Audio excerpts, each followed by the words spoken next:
there's a lot more to the idea of commitment that lies in, I would say, how you can reduce the initial activation energy to make that commitment internally. That happens from an individual perspective. Like I can have this set of values in my mind, which if I actually agree with them, will make all these other decisions that I make and all these other commitments that I make so much easier.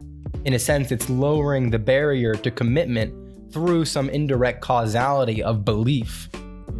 You see? And so it's like, I have this network of things like, okay, family matters, right? I want to take care of my family members. I value them in a lot of different ways. And the commitment then to actually, scheduling a vacation out to go see them. Maybe you live in different states or something like that in America. And then scheduling the decision to actually go out and visit them is just so much easier because family matters. And it's like, oh, of course it matters. I have to go do this. There's no mechanism of doubt that ever transpires in the mind because family matters, right? And it is almost these rooted senses of value that instinctively push you to make different decisions in ways that are almost unconscious and muscle memory-like. Welcome back to this episode of the Certain Uncertainty podcast. On this conversation, Jonathan and I will be talking about a series of questions related to practical awareness and the capabilities behind why we struggle to commit. We'll start off as the usual way, reading a couple questions, and then we'll dive in and try and unpack a lot of these different questions and try and find some sort of an answer. Yeah, so thanks, Joe. Just to kind of reiterate, again, this topic will focus on why we struggle to make commitments. Primarily, the questions we're going to ask are going to revolve around distraction, one's minimum threshold for distraction, and we'll explain exactly what that means. And then we're also going to talk a little bit into value hierarchies, how we have these intrinsic value hierarchies that undergirth a lot of our unconscious processes in terms of how they influence our conscious actions and decision-making thereof. So we can kind of weigh in how distraction and then one's value hierarchy plays into this whole process of actually making a commitment that whatever degree of difficulty or activation energy it requires. And then lastly, we're going to talk a little bit about this idea of the law of attraction, which is a pretty popular concept as to how to manifest your destiny, whatever that means. At another level, we're also going to jump into conversations around impermanence and kind of bind that to the law of attraction, as these different states that you want to achieve are, somewhat transient in nature. So let's just go ahead and jump right into it. Let's just kind of throw in a whole host of flag posts around the first question, which is why we struggle to commit. So let's just jump into it, Joe. Well, I think firstly, when we discuss commitment and how people kind of perceive commitment from the outside is usually some sort of a contractual relationship that you have with an entity, an individual, or a responsibility. And I think those three are pretty important to delineate because firstly, people look at commitments between partners. They look at your relationship commitment and what that means is what you're gaining, but also what that it implies that you are now foregoing. And then with obviously an employer or some sort of a job, you have a commitment for your services and your skills in return for some compensation. And then lastly, you make commitments to yourself or the people around you. But most importantly, when you make a commitment to yourself, that last one is the only one that actually lacks some sort of a contractual relationship or some sort of a binding agreement because there is only one party, although it is still a commitment. And I think as we go through and describe how these different relationships exist within our own minds and the way we approach different commitments, it will help us kind of untangle these as we start to disassemble what it means when you fail to follow through on a commitment and how those approaches vary as you look at the contractual relationship with which you stand. Yeah, so I think you made a pretty good distinction there in that a lot of what we're going to be talking about is largely internal commitments because, at some level, you can quickly validate an external commitment. You have this agreement with your boss, you did it or you didn't do it, and your boss can tell you pretty quickly whether or not that commitment was fulfilled. But on the internal side, you are the only individual that can really justify your own level of success in fulfilling that initial commitment you created. And I think this is really where this initial set of standards factors into how an individual actually justifies whether or not a commitment was, successfully reached. because it's in some sense really arbitrary, right? I mean, I could tell myself that I had this commitment, and what actually happened in nature is that I did it a little bit differently than I was expecting. But I can still come back to my commitment and said, hey, I did it a different way than I expected, but I still reached the commitment. You see what I'm saying? Mm-hmm. It's almost like there's this variable methodology that can achieve this outcome of a commitment. Anyways, I don't want to get us too far down the rabbit hole of self-validation for the commitment. I again just want to kind of focus back on the idea of why is it really tough to make commitments to yourself from an internal perspective, why it's really challenging to follow through with it. And I'm not even saying, agnostic of the degree of difficulty of the commitment. Like, maybe you want to become a doctor and you're starting way back before even undergraduate and you don't even have any understanding of biology or any of that stuff, right? Getting to that doctor degree can seem like a really, really big commitment. But in reality, there's a lot of minor steps that you can take that might, reduce the level of commitment, which is another point of its own. But anyways, coming back down to it, let's just, I guess, figure out some of the basic principles around commitment that kind of barricade individuals from following through at a generic level. So I'll kind of just pose that to you. What are these kind of general barricades in thinking process that happens when someone doesn't follow through? I think that when people kind of evaluate why they fail to complete a task they set forward for themselves, or even try and approach these really lofty goals and kind of go forward with some sort of an idealistic plan of how they're going to accomplish it, or fail to just commit to something, I've really tried to parse this apart and try and see where the fallacies actually kind of lie. Because it's not so much as a matter of people are lying to themselves that they want to do something like become a doctor. Like they may genuinely want to go through the process of changing their life or becoming a doctor or achieving some sort of a position within a company or something, whatever their internal, problem is that they're trying to solve. I try and look at what the more intrinsic versus extrinsic motivating factors are behind the commitments people are looking to make, and then whether it's a self-imposed barrier or actually a barrier derived from ignorance, that they aren't actually as fully committed to the idea as they may self-perceive that they are. And in that lack of true full commitment, they fail to recognize some of the intrinsic barriers or challenges that actually get in the way of completing some really difficult commitment or challenge. And an example of that would be something like, let's stick with the example of becoming a doctor. So you say you want to become a doctor, you start taking the pre-med classes, and then the MCAT comes in the way. And it's really substantial. It's pretty difficult. It's a hard exam to get through. And that may be a barrier for some people who have this idea, but maybe aren't fully committed to it because they just fully aren't aware of what all the different challenges are. That would be an example of an extrinsic barrier to entry, or at least challenge that gets in the way, that tests the motivation some people have to go through the full process. Then when looking at some of the intrinsic barriers to commitment, I start to pull apart what the initial baseline motivating factors are for people and how that eventually factors into their hierarchy of priorities that they set forward for themselves. Because I've seen it many times where people describe this set of endeavors that they want to pursue, and then they want a lot of these lofty goals, and then people always agree, who wouldn't want some of these goals? It's fantastic to be a founder and then also be an Olympian and like all these incredible things, but at some point there's a meter of realism. But is it actually that valuable to achieve that, right? Because I mean, there is this societal layer of validation, and again, the societal layer of validation can differ from the internal layer of validation, that you're kind of referencing, talking about their internal priority system, right? And that, that can be kind of broken apart, obviously, which is what we're probably going to try to do here.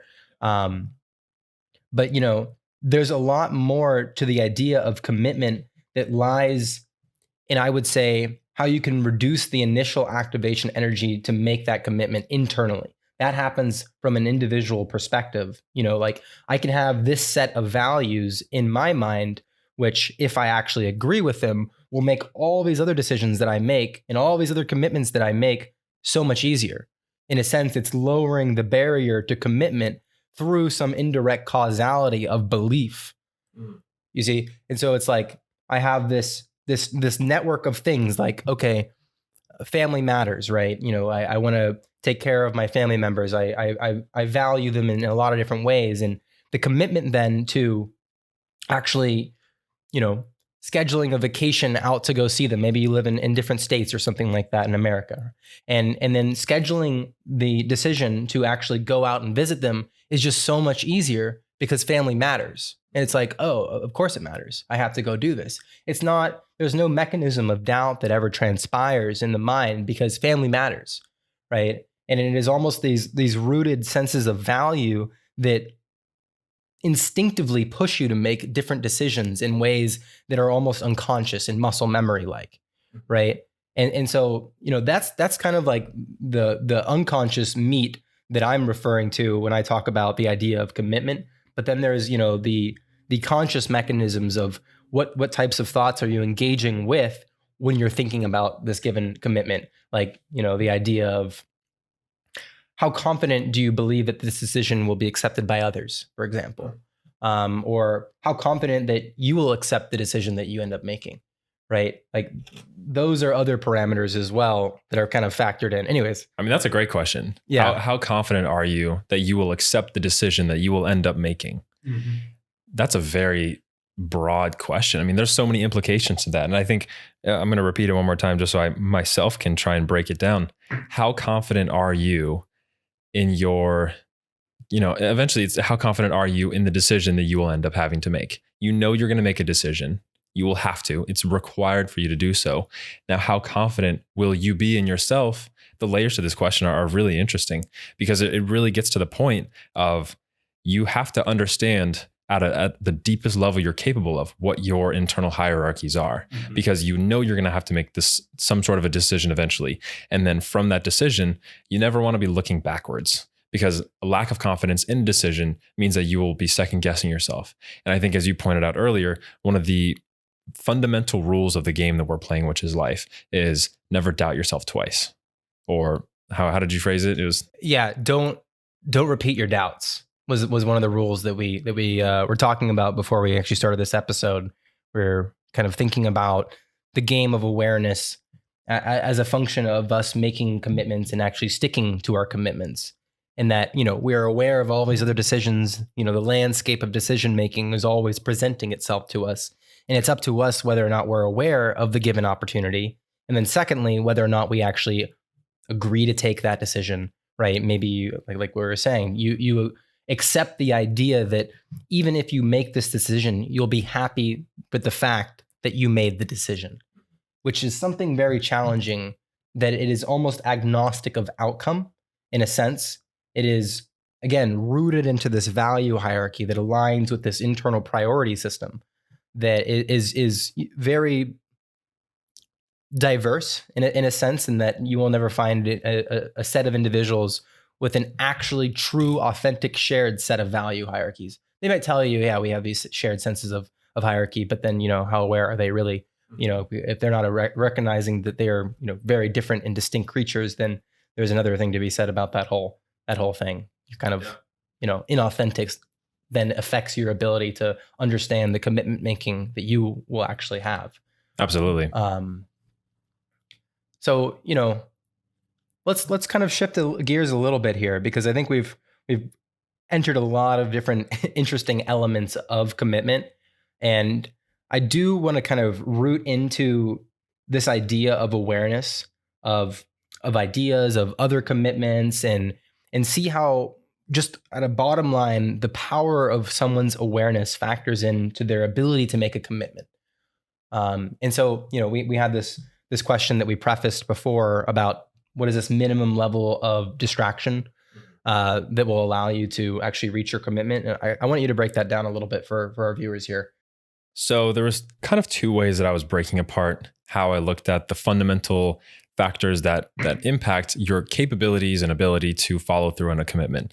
And the first one being what things get in the way of you not achieving a responsibility or following through, one of which are the numerous and infinite distractions that we have available to us at all times. And we've been through this many times on the podcast. But the way I tried to perceive it and approach it from this first perspective is, to you and the listener, what do you think is the minimum threshold for distraction for you to be offset from your goal. So again, to the doctor perspective or becoming a doctor, there's obviously many obstacles and many milestones along that pathway that you must achieve. And when thinking about these broader timelines, it's over the course of a decade or more, right? It's a long process, as are many other goals and processes people go through. For that, what is the minimum threshold that will distract you from staying on timeline track to those goals? And the reason I wanted to try and break this apart is because I feel like that is one of the major reasons why people attribute them not being successful for what they're looking at. I have too many distractions. There's too many things happening in life. I'm trying to maintain relationships and bills and friendships and all that. There's always a reason, right? And a lot of people go, oh, it's just an excuse. And there's all the hardos that are coming out and talking about, well, you just have to grind. You just have to get the drive. But I really want to break it down to fundamental psychology of why we are distracted and what the minimum threshold is. How is it a level of resilience? Because as we discussed, this capability or this threshold is in itself static, which means it moves around. It's not a fixed amount. And there's people who are really, really good and determined that nothing will get in their way. Nothing will stop them from achieving their goals. And we hear this spoken about all the time, especially from professional athletes.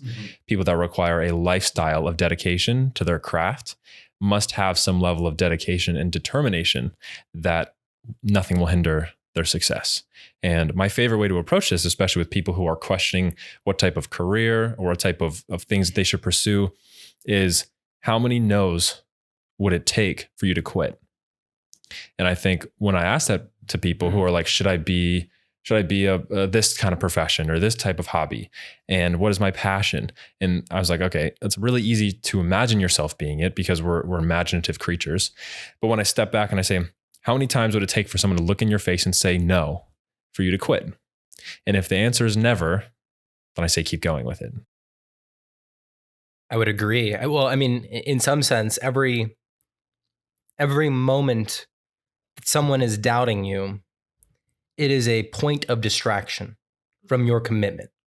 You've made a commitment to yourself that you're going to get it done, right? Then anything that gets in your way to getting that commitment done is technically a distraction, right? And we can kind of validate, maybe there's good distractions, maybe there's bad distractions and so forth. But at ground level truth, right? Anything that gets in the way of your commitment is what we would define as a distraction. Now, the other element to this, which I think you described pretty well, that I want people to think about is this sense of relative distraction. Because as you grow and as you grow more attuned to the things that actually cause distraction in your life, you will, in all likelihood, be able to manage more distractions. You'll be able to put more onto your plate in an analogous sense. So this is where the real challenge gets, because it really depends on your level of momentum you have with a given commitment. If you find yourself making a lot of good progress towards your commitment, at that point in time, you might be able to handle on a little bit more distraction, right? Because you've been making good progress, and at least to some degree. And I don't know, maybe I'm just throwing an assumption here, and we can kind of battle this out here as to whether or not, if you have a good momentum towards your commitment, it's okay to add in a little bit more distraction. Or if anything, maybe the opposite perspective is that it is the times when you're making good momentum and good progress to your commitment, you're feeling like you're powerful, you're feeling confident, you're feeling like it's achievable, right? All those things are in the back of your mind. That's how you know when you're making progress, right? Just to be clear on my terminology here, at that moment in time,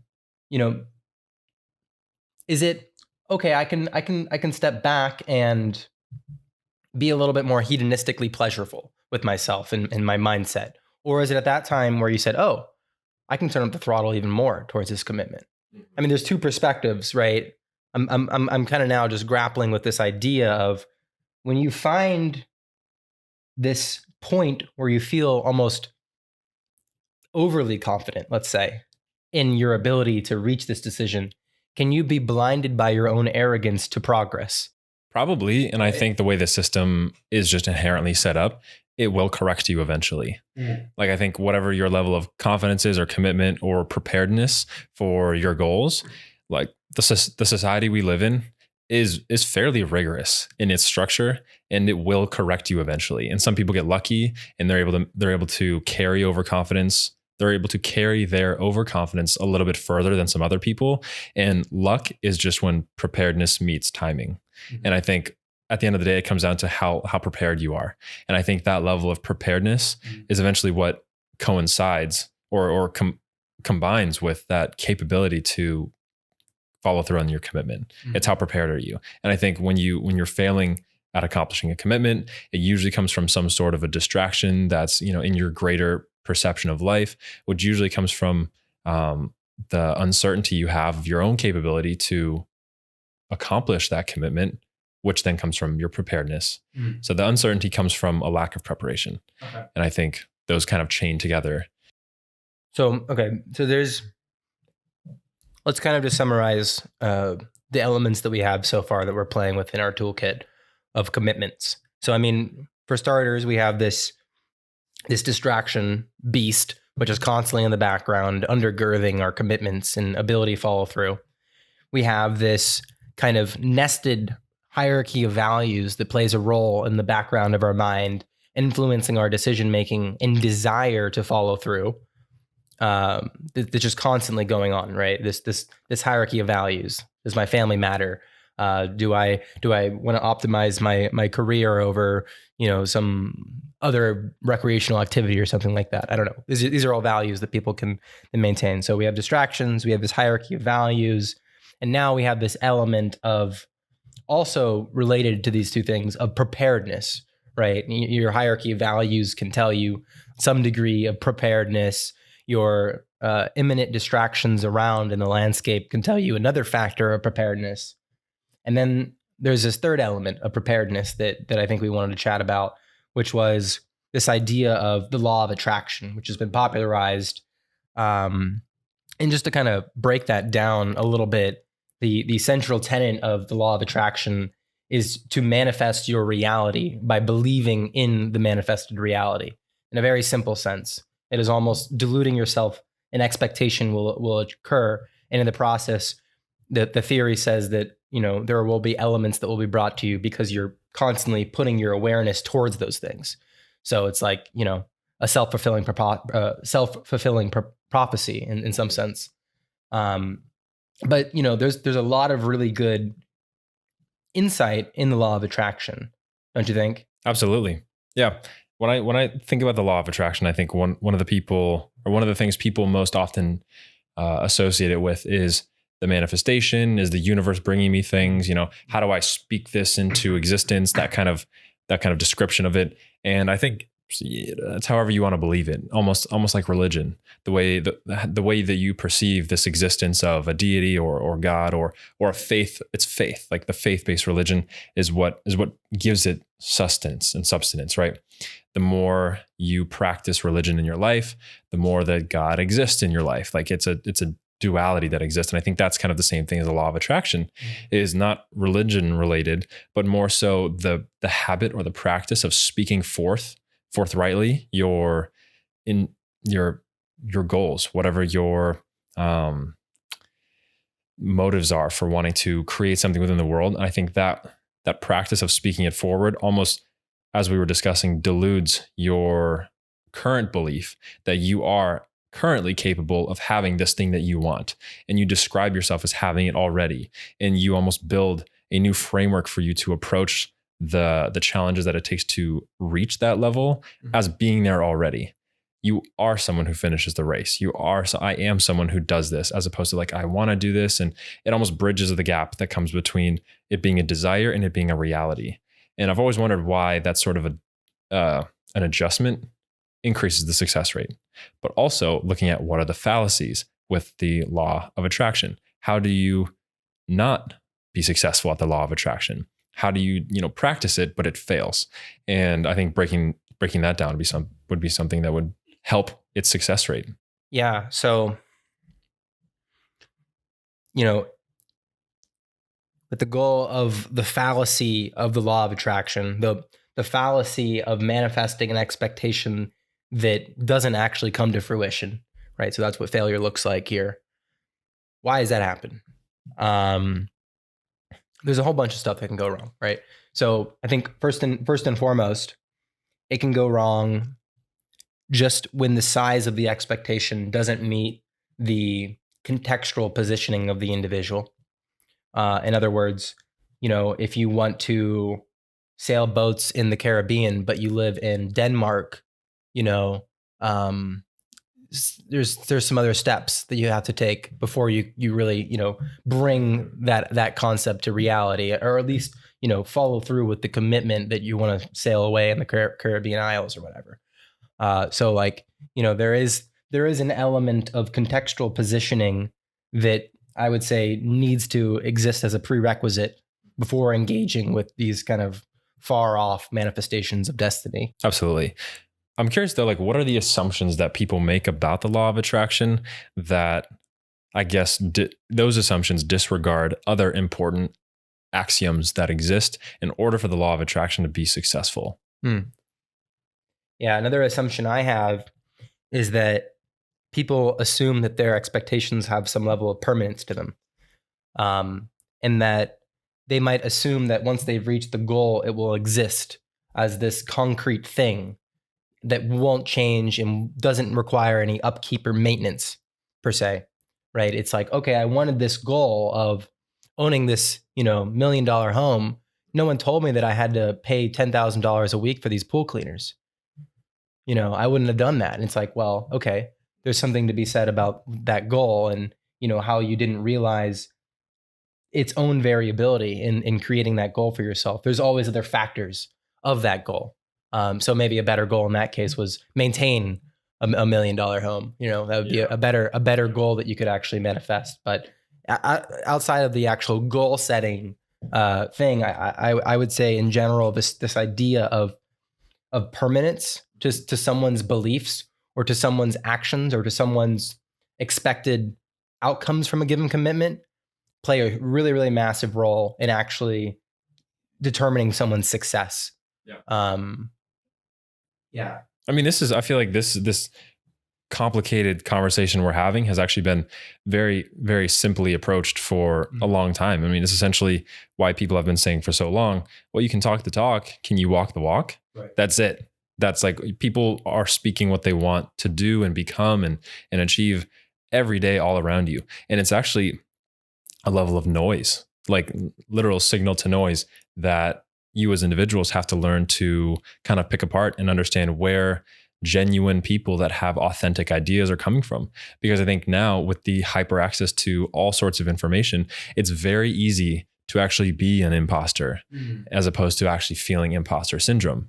There's a lot of people who may actually be imposters who have somehow finessed a situation where they're talking the talk, and now the follow through is very challenging. And I think we're going to reach a point where it kind of inverts again, or at least we reach a change in our differential where now it will correct itself, where you will have to show a lot more substantial evidence of your capabilities before going into a situation. And I think we're seeing that on the front end already with the level of background experience that's required for education, the level of rigor that goes into the preparation for normal university preparation as well as graduate school is always increasing. The difficulty to get in is increasing every single year. The number of people and the level of just experiences is always increasing to a level that it was unprecedented before at a faster rate. So I feel like that is what's leading this change, where now you need to be more qualified to get in than you needed to before, because I think there's not only an excess amount of people, but now the criteria has changed because you can actually talk the talk, and they're realizing that not everyone can walk the walk. Right. Okay. So this is an intergenerational problem of commitment making then, right? I think it's certainly cultural. Because look, if the commitment to become a doctor, keeping with our initial example, was set in the 1950s, let's say, how much easier was it to have that commitment than it is today? I mean, I'm not trying to say it's the generation today has it much harder in this way or that way, but is the difficulty to get in proportional to the new improved output of that career. That's what I'm really trying to look at, is like, okay, modern medicine is now far more advanced than it was in 1950. Right. There's a much broader level of therapeutic capabilities that we have. But say for any profession, it's now harder to become a petroleum engineer. Has the level of rigor to earn this education, or at least be admitted into a program that does this, equate the growth that we've seen and the capabilities that they're coming out of with? Has the education also risen? Are they coming out even more qualified than ever before? Or is it just more difficult to get in than ever before? So is the ability to follow through a commitment more extrinsically mediated now than it was previously? I mean, at a very vague level, I would say yes. If I had to make a decision on the spot here, for sure, I would say it's more challenging. There's just more moving parts in a global economy. Not to say, all the different kind of small niches that crop up within these large, just think about how many niche sectors there are within an already complicated topic sector like genetics, right? It's like, okay, it's genetics. And then it's like all these other niche things about next gen sequencing and getting all into the CRISPR stuff. And, all these kind of niche things that, and this is, I think, why our society, as far as commitment making, has to kind of push themselves to go into hyper specialization, is because I can make a commitment to become hyper specialized because I can kind of sink my cognitive toes, let's put it like that, and into this really small in scope niche sector, right? It's a much easier commitment, and that's kind of how our society has structured progress and growth. The challenge with that commitment making in general, though, I find, is that we're still relying on a very primitive communication software. And being able to explain and communicate technical things, we're pretty terrible at that as a species. And so there's this kind of cropping up problem with this overlooming sense of, of ease of commitment to these kind of niche jobs. Like it's easier to kind of just to reiterate, it's easier to kind of pack yourself into this smaller corner, and you're only aware of these small things, hence the value of specialization to the human construct, right?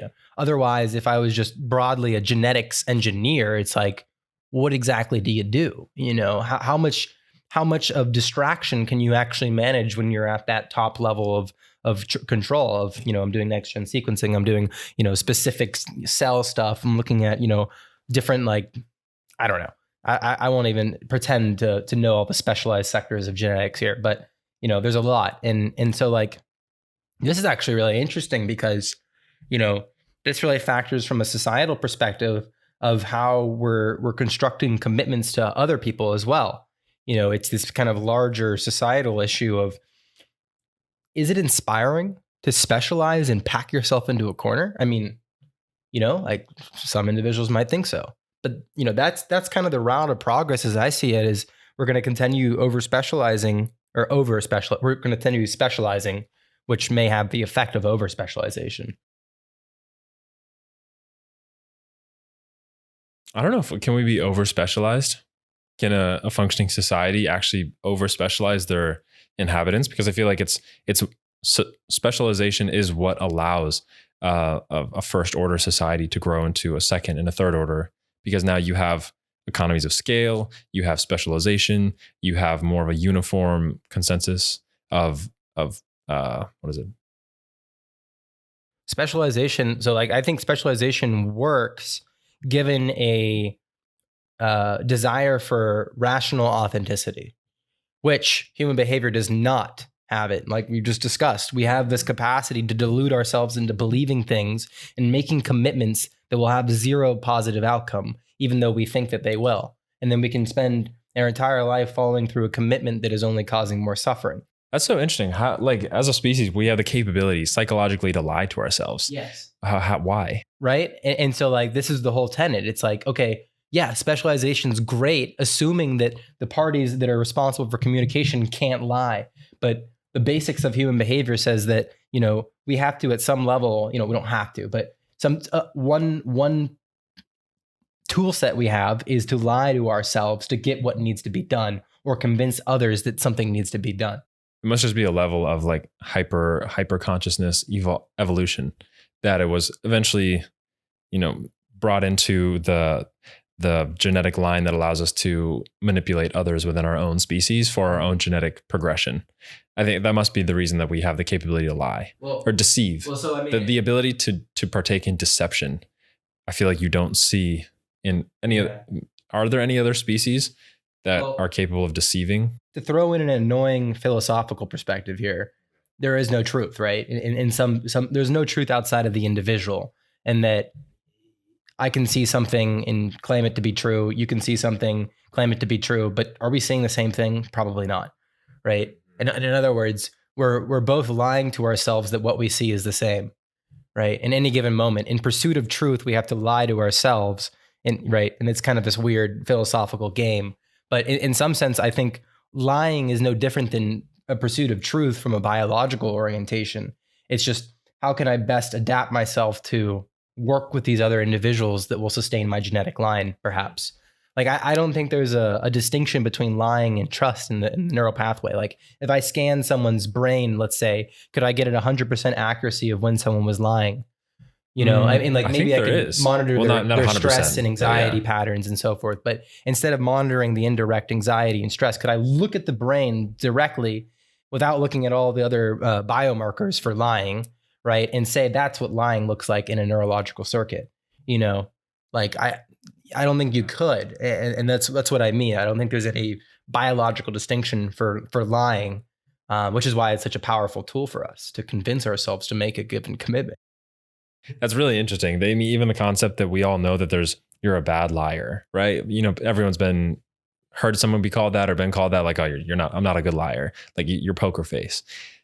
It's almost like this art of deception, this capability to deceive, I know is strengthened on the psychological profile of sociopaths or people. I mean, I'm not saying you're a sociopath if you're a liar, but they are compulsive liars.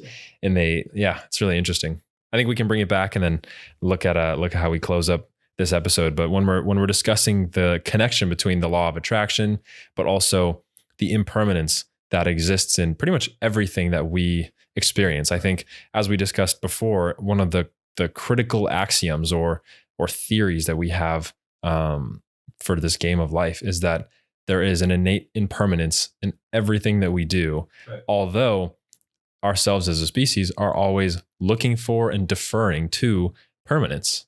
We're often looking for things that will not change because change is a disruptor into our cycles, although that adaptation is sometimes necessary, and the preparedness for it allows us to adjust and adapt even faster. And then looking back even higher up at our initial struggles for commitment, as we look for the intrinsic hierarchies that we instill in ourselves, and then also the capability of lying to ourselves because we are the sole party in this contractual relationship. Because when they say when you're lying, you're only letting yourself down. Well, right. Jordan Peterson says this quite often. He'll say, you know, the greatest adventure of all is to tell the truth, which there's a lot of truth to that statement. Yeah. In the reality of it is that in the process of convincing yourself that you are telling the truth, you are opening up your awareness to potential options instead of distracting yourself from the thoughts of, am I lying to myself? Which is an energy expensive task. So it's like, okay, you know, when you lie that there's going to be a background procedure of doubt says, okay, was that a good time to lie? You know, that's energy intensive. Whereas if you tell the truth, there's no additional thought process that usually goes, maybe there's a little bit, but it's not nearly as extensive as the one that goes on when you lie.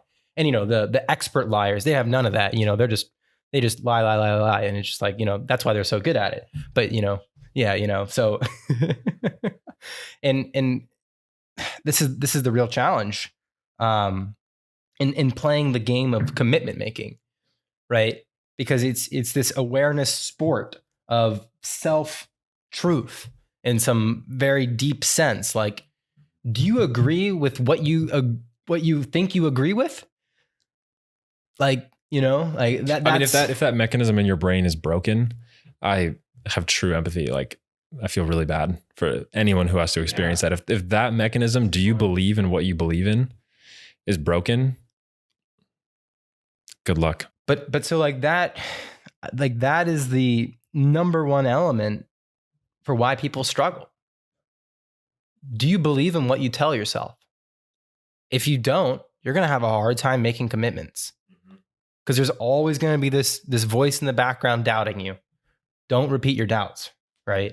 Exactly. And, telling the truth is a good place to start, but there is a tightrope you have to walk when you do it, to be careful where you are contextually speaking and how the social circle around you reacts to the newfound truth sayer, per se. I don't know. I mean, we're coming close to an end on this podcast. Do you have any other comments you want to make on this notion of commitment making and law of attraction? I think we've done a good job. Yeah, I think we've really covered our bases here. Yeah. So this has been a great episode on commitment making.